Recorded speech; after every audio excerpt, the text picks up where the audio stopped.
So the keynote speech from AMD at CES is over with, and I'm just going to sort of give my thoughts on it and that sort of stuff, and possibly go through some of the aspects which some of you may not be aware of or may not want to watch the full program.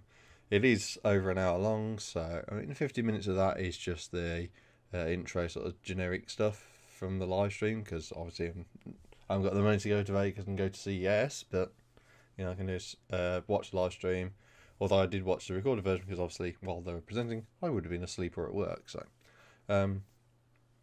So the CES talk opened up with the presenter giving a little bit of history about AMD, and then Lisa opened up with a bit more about the history of AMD, and showing off what the firsts that AMD has done, not only as themselves but as Radeon as well. So you know, all the stuff about GPUs, about 1 teraflop, the first 1 teraflop GPU as well, and you know, the first one to do this, first one to do this, and that sort of stuff. And AMD has got a lot of firsts, let's put it that in perspective. And it was sort of like what AMD can do, not necessarily what AMD can do better, and I'll get onto that later, but it's more about what AMD can do. So AMD was all about how it is the only company that can do servers, high-end desktop, and regular CPUs, plus graphics cards, plus integrated CPUs and graphics cards as well, called and they call those APUs. Now that puts AMD at a very unique point. And for those of you who aren't aware, if you own a PlayStation 4 or an Xbox One, both of those are using AMD hardware to power them. And the reason for that is quite simple. Out of the 3 big compute manufacturers, and I'm going to say compute in the terms of actual computing power, which isn't something like smart tech or anything like a smartphone. You're generally looking at like the x64 processors and that sort of stuff. You have Intel, you have Nvidia, and you have AMD. Now, Intel has licensed technology from Nvidia to make their own GPUs, which they use for Intel integrated graphics. And I think they have done maybe 1 or 2 graphics cards a while ago trying to use some of that technology as well as their own, which didn't work out too well. Likewise, Nvidia do some CPU stuff. I mean, the Nintendo Switch uses their Tegra chip, but that isn't very high end compute. There's some security issues with it. I mean, I don't know whether you've seen the story, but there was a story 2-3 months ago where people could actually hack the Switch and load their own custom software on it. It was limited, but you could do stuff like custom logos. But the thing is, it could lead on to other things like custom firmware and stuff like that. So, you know, nobody's perfect. But AMD is uniquely positioned in that respect, that it serves everything from high-end servers all the way down to the consumer end. And it does that for both CPUs and GPUs to an extent. So that puts AMD in a quite unique position compared to the other big tech companies for compute hardware. So CES for AMD was really about 2 things: the Vega 2 or the Radeon 7, and the Ryzen 3000. So I'm going to go on to the Vega 2 first, or the Radeon 7, depending on what you like to call it. That's the first 7nm consumer GPU, but it's not a unique design just for gamers, which is what Lisa Su was commenting on. From what I've seen from a few forum threads and some note pages on, say, video cards and comment sections such as those, it seems to be that the Vega 7 is actually a Instinct card which has been tweaked and then rebranded into the consumer graphics range. Now, there's nothing necessarily wrong with that. It's a good reuse of stock if it's going spare, but at the same time, it's not overly complex to do that. And I feel the reason why AMD have done that is for a couple of reasons. Primarily being that it means that they can unveil something high-end this year, and especially this early on in the year, because Nvidia revealed their 2000 Turing range with ray tracing and DLSS to enable them to show off they'd got all this nice new technology. Whereas AMD hadn't done anything for a while, and the only release AMD have had in a while is after Vega was the 590, which hasn't been that great a card, it has to be said. It's not bad, but it does draw a lot of power, and it is the end of that sort of range of silicon, if you like. So everyone was looking to AMD and sort of said, where's your, consumer graphics products? All you've given us is a 590, which isn't that great. So AMD have come out with the Radeon 7, which is an Instinct card, rebranded for the consumer market, which does contain quite a lot of good stuff and good features. And I think it might be a case with the Vega stuff that there's stuff that's not active yet, but will be made active at a later date. And with the Instinct stuff, you're on about things such as rapid pack math and async compute. Now, those things aren't necessarily in use at the moment for game engines or for graphic options, for simulations and stuff like that for consumers. But that might be coming on later. Any new engines that are being developed will probably be going into that sort of line where they will be using those features, because it means they can pack in extra details. It means things can be made more realistic, like explosions or physics.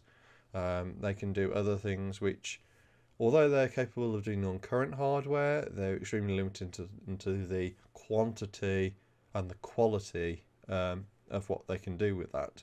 Whereas stuff like the Vega 7 and the Turing cards and possibly whatever else is coming down the pipeline will have better technology, will have more advanced technology, will have technology that has been in use in like machine learning and AI for a while, but might not necessarily be applied to game engines because they are working, they're generally speaking using older engines a lot longer, because to be honest, they just changed the content, like the graphic, like the player models and the scenery, maybe add a few extra bits of logic when they need to do certain things, and then that's a new game. I mean, Fallout 76 is effectively Fallout 4 but stripped down and rebranded as a multiplayer game, so you've always got that sort of aspect, and it's stuff like that, like Call of Duty and probably FIFA as well, where they're using the same engine and releasing a very similar game but with different maybe story elements, maybe different selection of maps and character models and that sort of stuff. So game engines, and it's an entirely different subject which I won't get into because I'm nowhere near an expert in it, but obviously game engines aren't advancing as fast as some other areas which might need all that functionality, such as AI. So the fact that we're getting some of this stuff probably means that the Vega 56 and the Vega 64, the original first gen Vegas, will be coming out possibly with some of that functionality at a later date, although it's yet to be confirmed, and I'd certainly expect them to activate it because it's already there on the silicon. It's probably already there and working, it's probably just not being used effectively, and who knows, it might even be being used at the moment, but because of the way it's been shown up in performance monitoring and stuff like that, it might not even be shown properly. So who knows? But getting back onto the more of the subject, the Radeon 7 offers 16 gigabytes of HBM2 memory, or high bandwidth memory version 2, and quite a lot of interesting bits and pieces. Now, it's interesting to point out that this is probably going to be the first graphics card that I can recall from recent history that's actually coming with 16 gigabytes of memory whether that be one of the GDDR versions, probably 5 or 6, or 4, 5, and 6, or HBM2. And some of the people who are sort of going, well, why are you using HBM2 and 16 gigs of it? Why don't you just use 8 like you did with Vega? Well, there's probably a very good reason for that, in the fact that it's something I alluded to earlier, that if this is a cut down instinct card, then that 16 gig is just one of the options, and it's probably the default option to stick it to 16 gig. Now, that's not necessarily wrong that we've gone to 16 gig, and in actual fact, they may offer a different version, maybe a couple of months, 2, 3, possibly even 4 months down the line, where it's an 8 gigabyte version, and it's at a more consumer friendly price point. But that 16 gigs of HBM memory will not be cheap, and that's probably why the price is so expensive. Not necessarily because it's anything new or anything advanced or anything specially developed, but because a lot of the cost for materials is taken up by the high bandwidth memory. So obviously you've got to deal with that sort of aspect.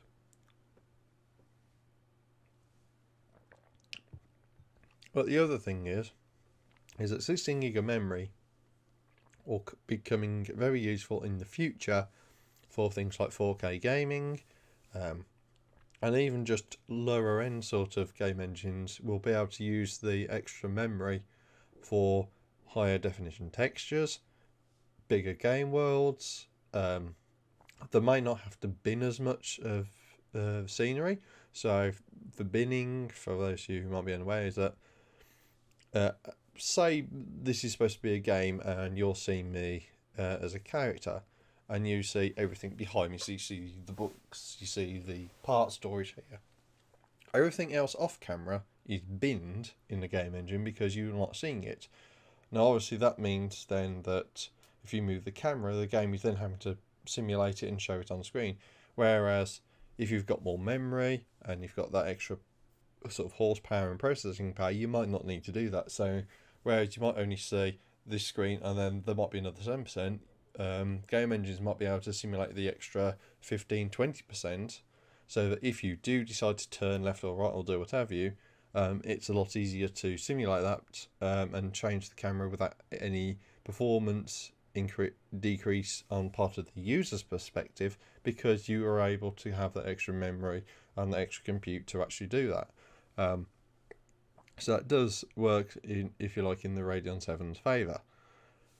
But the Radeon, and this is my perspective on it, is that the benchmarks that have been released are very cherry picked, and I've been looking on the PC Gamer article about the stuff that they did with the 2060 Nvidia card, and from my perspective, the Radeon 7 has been very cleverly branded by AMD, but it's not a 2080 matching card. 2070 is probably closer, and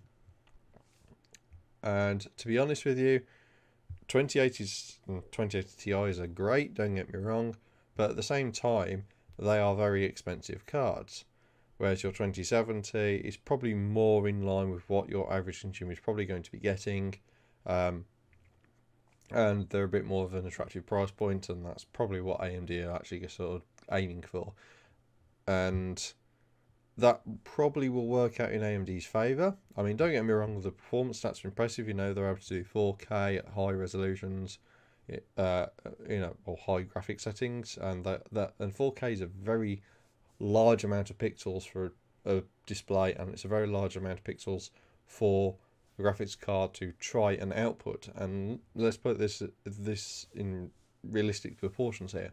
They're talking about 4K, and 4K at between 45 to 60 frames per second. That is a lot of graphics compute to simulate it on the screen and have all the pixel changes and everything else. So it's stuff like that. I mean, even 1440p is equivalent to about 3 or 4 times of 1080p. just in terms of pixel amount. If you add it up, this weird calculations, but you know, there's always that perspective. And to be honest with you, I'm holding my real judgment on the Radeon 7 until after we get consumer reviews and tech reviews from people who, you know, are not necessarily unbiased, but will probably be able to sort of go, that's a bit more real. This is a bit more realistic in terms of performance stats. It's actually this percentage better. So instead of say 30, it's actually close to say 20. You know, power consumption was probably in line, but maybe it might be an extra 25 or 30 watts here or there. And it's all these sort of little bits where it's been shaped by AMD to be a bit more sort of a higher end card when maybe it's not necessarily. And for me, that's not the most interesting part of the CES presentation. It took a good portion of it, but it wasn't the most impressive. The most impressive for me was the Ryzen 3000 chiplet. So the chiplet is different sets of silicon at different thicknesses of nanometer to get better performance versus cost. So to put this in perspective, the Ryzen 3000 chiplet uses 7 nanometer for the actual CPU core, or the bit that's actually going to be doing the grunt mathematical and logical compute. But the I/O controllers and that sort of stuff is still, I think it's 14 nanometer. So some of you will probably be going, well, why would you do that and not put it all on 7? Or why wouldn't you go to something in the middle like 10? Well, there's the very basic and easy reasons to explain this. 7 nanometer is expensive to produce because it's so much finer. You have to have so much more fidelity and all this sort of stuff, which is the reason why you'd want to go to the 7 nanometer for compute work, because you can pack more transistors in which do all that work, which means you can pack more compute in to the space. But you're packing more compute in, which means you're generating more heat. So that leads to the question, well, you're generating more heat, so it means you got to have a bigger heat sink and all this sort of stuff. So what you do is the core grunt work, which benefits from the extra quantity of transistors per silicon, you put this on that. Whereas the stuff which doesn't benefit as much, such as the I/O controllers and that sort of stuff, goes on a larger thickness, such as 14 nanometer in this case, which will then make it easier to manufacture because you're not having to make it on 7 nanometer. You can make it using existing foundries, so it's a bit easier to get to market in that sense. And what you find is that you get this quite nicely balanced system where the bit which benefits from the raw compute boost gets it, and the bit which doesn't necessarily will experience a boost from going for that extra fidelity and the extra thinness of that layer of silicon, it's kept on an existing process, which saves money because they only have to develop the new designs for the circuitry, and it means then that it's a lot easier to do it that way. The only issue with doing that is that you've got to have all the paths between the different bits of the chiplet. So you've obviously got to connect that 7 nanometer core in this case with the I/O and the controllers and all that sort of stuff that's on that 14 nanometer. So that's your main problem with that. The other thing is as well is doing a chiplet design like that means that you've got to really change around all your circuitry, because obviously the bulk of your CPU is actually going to be in different sections. So obviously you've got to cope with all that. Certain things, you know, it's sort of the case of, well, what do you do with this and that sort of, and it's very complex. So from that perspective, it's very interesting to see. It's nice because it's been shown off. But again, the 3000 chip CPUs are coming at a much later date. I think it's mid 2019 onwards. So that's going to be something to look forward to. And to be honest with you, the Threadripper sort of side of that sort of stuff is probably going to be really great for like value purposes and that sort of stuff. But obviously that's coming down much further down the road, and it remains to be seen what they do with that. Whether it's just one section of silicon at 40nm with all the different 7mm CPU dies just scattered around it, whether it goes for more the 14nm, so two, and maybe they're interlinked along with the, and then doing that way. But that's all in the future, and it remains to be seen how they do that. The biggest and most glaring omission, as far as I'm concerned, with the AMD show, was the lack of any mention or any reference to Navi. So Navi is the new GPU family that is going, an architecture that is coming out supposedly later this year as a second half product. So you probably won't find it available, probably I would say until about October, November time. So it's just in time for Christmas. So all those that want a nice fancy graphics card, that want that nice fancy graphics card for Christmas, will be able to get it, providing they've got enough in. But again, it all remains to be seen whether there's any delays, whether it's postponed to 2020.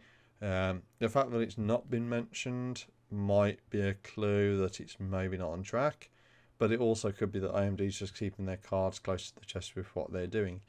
It also could be that they've got working examples, but they don't want to show it off, or they don't want to communicate on that sort of stuff at this time.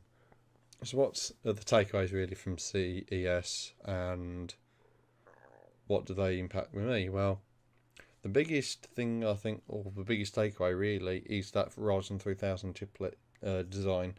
It's really neat and innovative, and I'd like to see what happens with that sort of thing for Threadripper, and how they deal with that.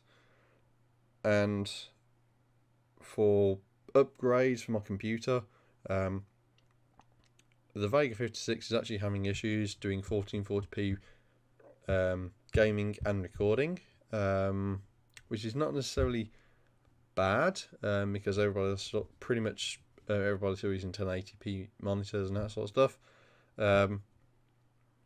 So I'm probably going to wait and see what the Radeon 7 is like, but I'm probably going to hold out till Navi, or wait until later in the year to make a decision about that. With the CPU side of things, with the Ryzen 3000, I think what I'll probably do is get a new motherboard, which probably cost $350, depending on what you go for, which has the better support for it, maybe has more or better VRMs, is just a better motherboard overall, and supports PCIe 4. So go for something like that. So that is the new core of the system, but everything else stays pretty similar. And then move on from there to maybe getting a new graphics card and that sort of stuff.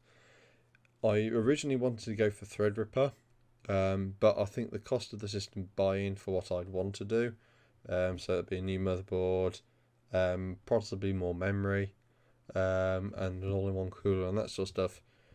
You're talking £1,500 or so pounds, which is quite a lot of money, and it's not necessarily money I feel is worth investing in this at this stage into Threadripper, which is why the 3000 Ryzen sounds so good to me. But again, I've still got Gen 1 kit. I've got an 1800X and the Crosshair 6 Hero. And they're okay, but they're still Gen 1, and we've already had Ryzen 2 come out. So this Ryzen 3 sort of chiplet design, with all the improvements like PCIe 4 and all that sort of stuff, will benefit most from actually upgrading both the motherboard and the CPU at the same time, so I can get all those extra functionalities and extra improvements and extra quality and that sort of stuff. So that's the way I'm going to look at it, in that I'll probably go stick with the regular desktop, because there are rumours that we might be going to 16 core 32 thread for just Ryzen, so not even having to go to Threadripper for that. But that remains to be seen. And to be honest with you, I'm not that concerned that if it doesn't go that way, because the 8-core 16-thread model will work better, because we're just going to get, I'm going to get all that uplift, not only from moving from Ryzen 1 to Ryzen 2, but then Ryzen 2 to Ryzen 3. And I'll see all that benefit because I'm jumping from Ryzen 1 to Ryzen 3 instead of going in for 2 as an intermediary. So that's pretty much my thoughts on CES and that sort of stuff. So I'm going to leave this video there and, think about it and see you guys later. So that's it for me, and bye.